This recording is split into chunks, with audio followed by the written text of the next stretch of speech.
The Hereafter 9. In a narration found in Jami, At-Tirmidhi, number 2460, the Holy Prophet Muhammad, peace and blessings be upon him, advised that a grave is either a garden of paradise or a pit of hell.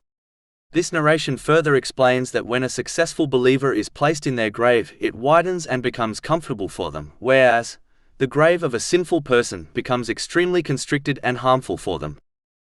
It is important to note that in reality, each person takes the garden of paradise or pit of hell with them when they depart this world in the form of their deeds. If a Muslim obeys Allah, the Exalted, by fulfilling His commands, refraining from His prohibitions, and faces destiny with patience according to the traditions of the Holy Prophet Muhammad, peace and blessings be upon him, then it will ensure they use the blessings they have been granted in ways pleasing to Allah, the Exalted. This will ensure they prepare the deeds required to make their grave a garden of paradise. But if they disobey Allah, the Exalted, by misusing the blessings they have been granted, then their sins will create the pit of hell they will rest in until the Day of Judgment. Therefore, Muslims must act today and not delay in this preparation, as the time of death is unknown and often comes suddenly. Delaying to a tomorrow one may not see is foolish, and it only leads to regrets.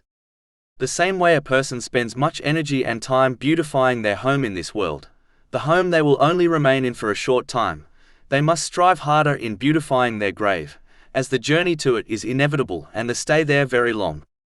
And if one suffers in their grave, then what follows will only be worse. This has been warned in a narration found in Sunan Ibn Majah, number 4267. One must never forget that the people and worldly things, such as their business, they dedicate most of their energy to, will abandon them when they reach their grave. Only their deeds will accompany them, the same deeds which will determine whether they are placed in a garden of paradise or a pit of hell. Finally, a person must not be fooled into assuming that one's faith is good enough to ensure their garden of paradise. Faith is an inward state which must be reflected outwardly through one's deeds. This is what the knower of what is in the hearts has commanded. Chapter 16 An-Nahl, verse 97. Whoever does righteousness, whether male or female, while he is a believer, we will surely give them their reward in the hereafter according to the best of what they used to do. And the truth is that as faith is like a tree, it must be watered and nourished by righteous deeds.